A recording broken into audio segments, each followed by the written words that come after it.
Bagi yang di rumah, yang di rumah sedang menyaksikan secara langsung ini ya, marilah bersama-sama kami sehingga selesai luangkan masa lebih kurang setengah jam bersama Bina Bukit Sion pada pagi ini. Mari kita bersama-sama mendengarkan firman Tuhan yang akan saya sampaikan pada kita pada hari ini. Temanya yang sangat indah nih, hidup memuliakan Allah. Semoga dengan adanya perkongsian ini, firman Tuhan ini dapat menaikkan semula semangat kita ya. Memang dalam lebih kurang 2 tahun ini semangat kita macam kadang-kadang ada, kadang-kadang tidak ada, kan? Ada yang begitu bersemangat mau datang ke gereja tapi tidak dibuka pula, dan ada yang sebaliknya. Saya percaya firman Tuhan yang akan saya kongsikan ini dapat melembutkan semula hati kita yang keras ini. Jadi bukalah hati kita supaya firman Tuhan ini Tuhan berbicara kepada kita dan akhirnya akan melembutkan hati kita untuk terus memuliakan nama Tuhan. Oke? Firman Tuhan ini yang akan mengajar kita, menegur kita pada hari ini. Ya, mari kita dengarkan firman Tuhan. Tema yang saya pilih ini, saya percaya memang ngamak dengan keadaan kita sekarang ini. Macam yang saya katakan tadi, kita kadang-kadang sudah cukup selesa di rumah, ya, tidak datang ke gereja, tidak ada kelompok sel, dan itu sebenarnya akan merenggangkan hubungan kita dengan Tuhan, ya. Dan kita tahu bahwa sangat penting kita terus connect, rapat dengan Tuhan. Jadikan Tuhan itu sebagai sahabat kita, ya. Oke, 3 aspek penting yang akan kita belajar pada hari ini ialah saya pecahkan kepada 3 bahagian seperti ini supaya kita lebih mudah memahaminya. Apa artinya memuliakan Allah dalam hidup kita, dan mengapa kita memuliakan Allah, dan bagaimana cara kita memuliakan Allah. Nah, itu yang akan coba saya kongsikan dengan saudara-saudara yang dalam gereja ini maupun yang di rumah. Secara umumnya, maksud memuliakan Tuhan ini kita meninggikan nama Tuhan, ya. Kita menghormati Tuhan pada tahap yang tertinggi.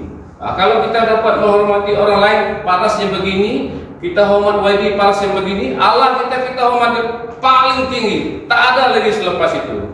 Nah, itu maksudnya kita memuliakan Allah, kita hormat Dia, ya. Kita mengakui kebesarannya. Tidak dapat disangka lagi Tuhan yang kita sembah, Allah yang kita sembah ini adalah Allah yang maha kuasa, maha besar. Dia mencipta langit dan bumi, ya. Memang kita sudah akui kebesarannya itu. Tapi bagaimana kita nak praktikannya dalam hidup kita? Ya, itu akan nanti kita kupas, ya. Dan kita mengakui kemahakuasaannya. Ya, ini pun kita sudah sedia maklum bahwa Tuhan kita ini memang maha kuasa. Nah, sekarang persoalannya, mengapa kita memuliakan Allah? Mengapa? Yang pertama, karena dosa kita telah ditebus oleh darah Yesus. Nah, dalam 1 Korintus 6 ayat 20, sebab kamu telah dibeli dengan harga yang telah lunas dibayar. Karena itu, muliakanlah Allah dengan tubuhmu. Ya. Allah Bapa telah mengutus Tuhan Yesus, ya, dengan misi, dengan tujuan untuk menyelamatkan kita, ya, dengan cara mati di atas kayu salib dan darahnya menebus dosa kita. Ya. Itu misi Tuhan Yesus datang ke dunia ini. Ya. Bukan mudah, saudara, bukan mudah. Darah yang mengalir itu, ya, bukan mudah Dia menebus kita dengan pengorbanan yang begitu besar. Kita luka sedikit udah cepat-cepat kita cari obat, kan? Nah, keluar darah sedikit, injek vaksin. Saya tengok badan yang saksa-saksa itu pun menangis, ada dalam video. Tentara-tentara pada bukan main tagap lagi, tapi tengok jarum luput, ya, luput. Ini Tuhan Yesus ini telah berkorban begitu dahsyat, begitu besar pengorbanannya. Oke? Sebab itu kita harus memuliakan Allah kita ini. Oke? Jika saudara-saudara yang di rumah itu belum memuliakan Tuhan, belum menerima Tuhan Yesus, nah, ubah pikiran saudara, ya, karena Yesus ini menebus dosa kita. Selagi saudara tidak menerima Tuhan Yesus sebagai Tuhan dan Juru Selamat, saudara masih berdosa. Saudara tidak ditebus, ya, hanya dengan cara menerima Yesus. Pengorbanan Tuhan Yesus tadi yang menyelamatkan saudara. Nah, yang belum terima Yesus, berubah mulai hari ini. Kemudian yang kedua, dalam Mazmur 99 ayat 9, tinggikanlah Tuhan Allah kita dan sujudlah menyembah di hadapan gunungnya yang kudus, sebab kuduslah Tuhan Allah kita. Nah, sebab itu kita harus memuliakan Allah ini pada tahap yang tertinggi. Dia suci, dia kudus. Ya, selain daripada Allah, jangan memuliakan dia. Jangan lebih-lebih. Ya, manusia, pemimpin kita, YB kita, kadang-kadang kita begitu lebih-lebih kan memuliakan dia, sambut dia dengan begitu meriah. Tapi kita lupa yang sangat tinggi dalam hidup kita, yang kita tidak lakukan seperti itu, kita telah menyembah salah tempat lah, salah tempat. Yang sepatutnya kita sembah begitu tinggi Allah kita lah, ya. Yang pemimpin kita memanglah kita hormat dia, ya, paling pun kita amungi dia lah, tapi jangan sampai kita mengagung-agungkan dia, meninggikan nama dia lebih daripada kita meninggikan Tuhan. Ini berlaku saudara, ya, dalam kalangan kita. Apabila orang kenamaan ini nak datang ke kampung kita kan, persiapan kita bukan main lagi, baju cantik kan, musik sana musik sini, tapi apabila datang ke gereja, oke, alasan ketiga mengapa kita memuliakan Allah, kita meneladani atau mencontohi Tuhan Yesus, ya. Dalam Yohanes 17 ayat 4, aku telah memuliakan engkau di bumi, engkau itu Allah Bapa, dengan jalan menyelesaikan pekerjaan yang engkau berikan kepadaku untuk melakukannya. Ya, pekerjaan Tuhan Yesus tadi adalah ada misi khas, ya, untuk menyelamatkan manusia. Ya. Kita ikutlah teladan yang telah ditunjukkan Tuhan Yesus. Tuhan Yesus sendiri pun memuliakan Allah Bapa. Mengapa kita tidak? Ya, jadi itu alasan yang sangat kukuh lah mengapa kita memuliakan Allah. Nah, ketika di dunia, ketika dia lahir berada di dunia ini, Tuhan Yesus memuliakan Allah Bapa. Tuhan Yesus telah meninggalkan teladan yang baik kepada kita dalam banyak hal, ya. Mengasihi, mengampuni, melayani, banyak hal yang Tuhan Yesus ajarkan kepada kita. Dia lakukan sendiri, bukan dia sekadar berkata-kata, tapi dia lakukan sendiri sebagai teladan, sebagai contoh kepada kita. Nah, salah satu daripada yang kita tekankan pada hari ini adalah memuliakan Allah Bapa kita. Nah, jadi itu satu contoh yang baik yang harus kita ikut, ya. Jadi mulai hari ini saudara-saudara, baik yang di sini, baik yang di rumah, nah, ubah pikiran kita, ya. Contohi, teladani Tuhan Yesus ini dalam perbuatannya memuliakan Allah Bapa, ya. Ya. Nah, alasan yang terakhir, memang banyak lagi alasan yang lain mengapa kita memuliakan Allah. Tapi hari ini saya nak berkongsi dengan saudara hanya 4 saja. Yang keempat, Allah Maha Tinggi. Sebab Tuhan dalam Mazmur 47 ayat 3, sebab Tuhan yang Maha Tinggi adalah dahsyat, Raja yang besar atas seluruh bumi. Nah, Allah kita Maha Tinggi. Tidak ada yang lebih tinggi daripada Dia. Inilah Allah yang kita sembah ini, Allah yang sebenar-benarnya, saudara. Allah yang menciptakan langit dan bumi. Dulu orang Israel, mereka minta kepada Allah, minta raja. Allah tidak bagi. Sebab nanti apabila sudah ada raja, mereka akan menyembah raja itu, manusia itu, bukan lagi menyembah Tuhan, bukan lagi menyembah Allah. Ya, setelah kita mengetahui mengapa kita memuliakan Allah, kita nak tahu juga bagaimana kita memuliakan Allah dalam hidup kita. Ya, mungkin ramai yang tidak tahu. Nah, firman Tuhan pagi ini mengajar kita bagaimana seharusnya kita orang Kristen memuliakan Allah. Satu daripadanya, saudara-saudara, bagaimana cara kita memuliakan Allah kita adalah berbicara dan melayani demi Tuhan. 1 Petrus 4 ayat 11. Jika ada yang berbicara, baiklah ia berbicara sebagai orang yang menyampaikan firman Tuhan, firman Allah. Jika ada yang melayani, baiklah ia melakukannya dengan kekuatan yang dianugerahkan Allah, supaya Allah dimuliakan dalam segala sesuatu kerana Yesus Kristus. Ialah itu Allah yang mempunyai kemuliaan dan kuasa sampai selama-lamanya. Amin. Nah,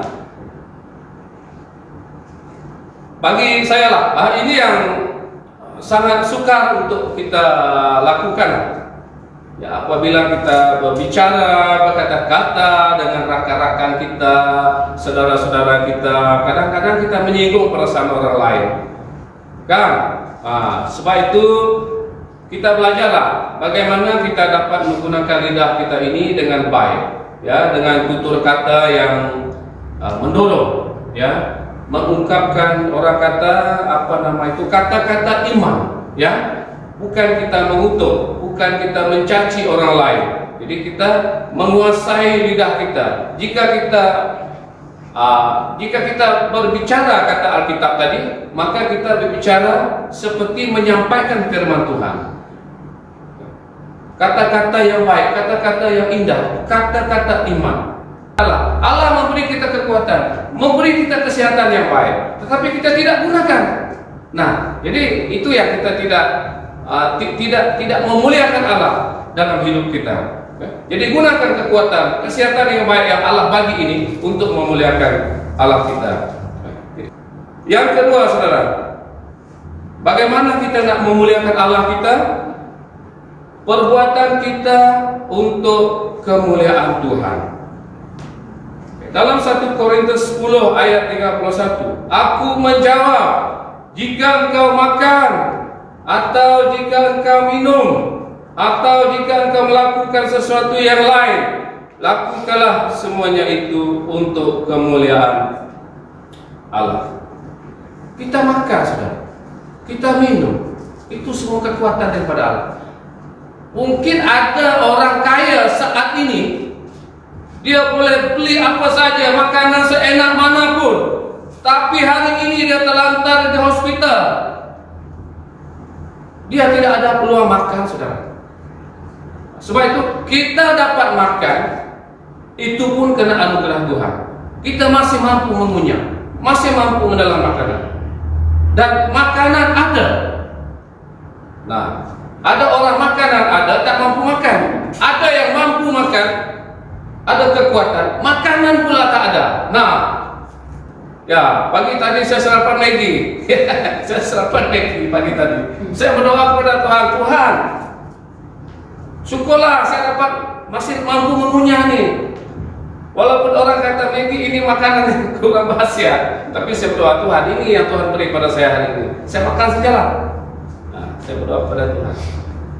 Bersyukur, ya, sebab kita mampu makan dan ada makanan. Kita tidak ada pilihan, saudara. Kita mesti memuliakan Allah kita. Kalau saudara nak kekal bersama Tuhan, terus nak bersahabat dengan Tuhan, nah, ayo muliakan Tuhan kita. Ya, itu satu cara kita nak rapat, akrab dengan Tuhan, ya, dengan cara memuliakan Dia. Bukannya kita menjauhkan diri daripada Tuhan. Jangan kita lebih banyak melakukan dosa daripada memuliakan Allah. Itu memang tidak menyenangkan hati Tuhan. Sepatutnya kita mesti memuliakan Tuhan, ya, bukan melakukan perbuatan-perbuatan dosa. Karena itu akan merendahkan hubungan kita dengan Allah. Yang ketiga, saudara, muliakan Allah dengan tubuhmu. Sebab dalam 1 Korintus 6 ayat 20, sebab kamu telah dibeli dengan harganya yang telah lunas, dibayar. Karena itu muliakanlah Allah dengan tubuh. Sekarang nih kalau kita perhatikan di YouTube, TikTok kan, aduh, orang-orang kita nih remaja-remaja sekarang, apa ya, kalau sudah pernah tengok, ya saya bukan sengaja tengok ya, karena kan ada keluar kan, kita tengok pula kan, macam-macam cara mereka, ayo tak payah cakap lah, jadi ini mendedahkan tubuh dia untuk tatapan umum, dengan cara geleng-geleng diakai. Adakah itu memuliakan Allah? Saya rasa itu tidaklah, kan? Jadi tubuh badan yang ada ini dia gunakan untuk menarik perhatian orang lain. Ingat saudara, badan kita ini adalah bait Allah. Ya, rumah Tuhan, kita ini rumah Tuhan. Ya, Tuhan ada dalam kita, Tuhan bertakhta, Tuhan diam dalam kita. Sebab itu tubuh kita ini hendaklah kita pelihara ya. Kita sendiri yang bertanggung jawab. Jadi peliharalah tubuh kita ini. Jangan cemarkan ya, jangan cemarkan tubuh kita ini. Sebab itu Tuhan ada dalam kita. Yang keempat saudara, kita menjadi contoh teladan ya. Dalam Matius 5 ayat 16, demikianlah hendaknya terangmu bercahaya di depan orang, supaya mereka melihat perbuatanmu yang baik dan memuliakan Bapamu di surga. Kita menjadi contoh yang baik, contoh yang baik.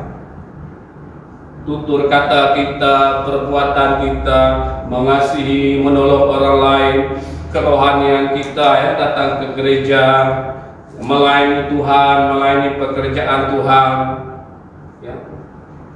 Tapi sayangnya ramai orang Kristen yang menjadi contoh perbuatan yang tidak baik. Saudara tengoklah di sekeliling kita macam mana ya. Ini bukan kita buat tuduhan, kita sendiri nampak ya di sekeliling kita bagaimana orang-orang kita ini, hasil orang Kristen sendiri ya mereka jago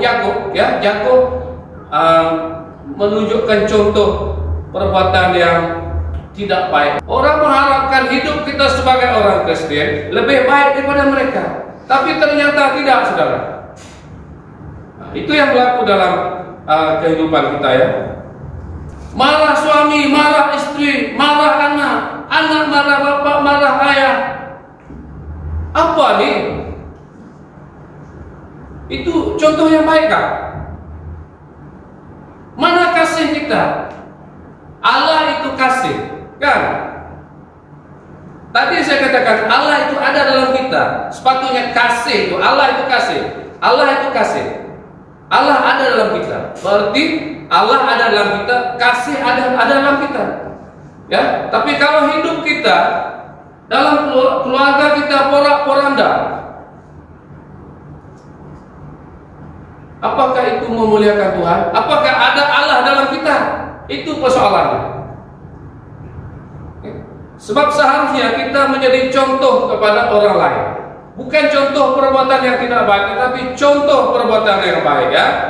Mulai hari ini saudara-saudara, suka marah istri, suka marah suami, suka marah anak. Nah, Tuhan mengajar kita hari ini, ubah hidup kita. Semangat hari ini. Tepuk sikit. Baru saya bersemangat. Nah, ini nampak keras saudara, nampak keras, tapi inilah ajaran Tuhan kita, supaya kita sentiasa menjadi teladan yang baik kepada semua orang. Dalam keluarga kita sendirilah kita bentuk dulu. Ya, kamulah, janganlah marah sana marah sini kan. Nah, kita hidup kita sudah tidak menjadi contoh kepada orang lain. Tapi syukurlah jemaat Bukit Sion, tak ada saya dengar periuk belaka terbang di dapur. Ya, okeylah, syukurlah kita okey kan? Tuhan. Ya, janganlah kita ini dah berpuluh-puluh tahun jadi orang Kristen, masih lagi buat tak paham, masih lagi hidup kita macam orang yang tidak mengenal Allah. Nah, jadi bersyukurlah ya kalau saudara. Saya suka kalau saudara tersentuh, ya baik mendengar di rumah itu. Kalau saudara tersentuh dengan firman Tuhan ini, ya, berarti saudara selalu akan berharap. Nah, jadi ubahlah hidup kita, ubah hidup kita saudara ya. Kita mesti menjadi contoh kepada orang lain ya. Ayo mari kita ubah hidup kita ya. Hari ini Tuhan berbicara kepada kita, mengajar kita melalui firman-Nya. Tuhan telah menegur kita ya, menegur kita, ubah sikap kita. Mari kita menjadi orang Kristen yang benar. Bagi saya, Kristen yang benar itu adalah setakat mana kita dapat mengikuti perintah Tuhan. Itu label dia. Kalau perintah Tuhan itu paras ini, paras banyak ini, maka kita harus mencapai banyak ini. Ya, kalau awak sudah sampai sini oke lah kan. Tapi kalau ya, si anu sini, berarti dia mengikut firman Tuhan itu para sini, sikitlah dia para sini, si B para sini. Maksudnya label kekristenan kita ini bergantung kepada sejauh mana kita mengikut perintah Tuhan itu. Seperti yang saya katakan tadi, mengasihi. Apakah kita mengasihi? Sejauh mana kita hidup menyenangkan hati Tuhan? Dia bukan terletak pada saudara sudah ada sijil baptis, ya, bukan macam sijil vaksin ya. Sijil baptis ada, 20 tahun ini orang Kristen dah lama ini, 20 tahun. Tengok ini sijil. Itu sia-sia saudara kalau kita tidak mengamalkan firman Tuhan ini. Bukan itu lambang label kerohanian kita. Oke? Jadi mulai hari ini ayo kita ubah hidup kita muliakan Allah kita. Ya, sebab ada kebaikan dia, ya, tidak sia-sia seperti kata Tuhan dalam Alkitab. Tidak ada perbuatan kita yang sia-sia. Okay? Kita memuliakan Tuhan itu tidak boleh dengan hati saja. Tidak boleh kita tahu ayat itu saja, tapi hendaklah kita lakukan dengan perbuatan. Mesti nampak. Jangan kata saya memuliakan Allah tahu dalam hati. No, itu tak boleh. Kita mesti buktikan, lakukan dengan perbuatan. Tunjukkan kepada orang lain bahwa kita ini memuliakan Allah. Orang lain boleh nampak, kita boleh nampak. Walaupun kita menyatakan Tuhan itu tahu segala-galanya tentang kita. Ya, itu benar. Ya, tapi kita memuliakan Allah ini mesti kita lakukan sesuatu. Nah, sebab itu Alkitab menyatakan apapun yang Anda lakukan tidak akan sia-sia. Ya, Tuhan akan perhitungkan. Tuhan catat. Ya, Tuhan ambil kira. Ya, jadi tidak sia-sia. Jangan rasa rugi. Saudara datang ke gereja ini, ya, susah payah kan dari jauh, driving, perlu minyak tuh. Ya, ada yang nak bertamu tapi batalkan rancangan, naik ke gereja dulu. Rugilah kan? Tapi dari segi Tuhan saudara dapat untung. Ya, tidak ada yang sia-sia bagi Tuhan. Jadi, mari ubah hidup kita, ya. Mulai hari ini kalau masih ada yang tak tahu macam mana cara nak memuliakan Allah tadi, ya, sudah saya nyatakan, sudah saya kongsikan 4 perkara ini, ikutlah. Nah, ikutlah. Bukan setakat baca macam saya kata tadi, bukan setakat ada dalam hati, tapi kita amalkan. Ya, dan sangat penting tadi saya tertarik dengan yang keempat ini. Kita hendaklah menjadi contoh teladan kepada semua orang. Ya, oke? Teladan, contoh. Bukan contoh yang tidak baik. Jangan kita populer dengan perbuatan yang tidak baik, ya? Tapi perbuatan yang baik. Oke? Jadi itu saja perkongsian daripada saya. Terima kasih atas sokongan saudara-saudara yang memberikan saya semangat pada hari ini.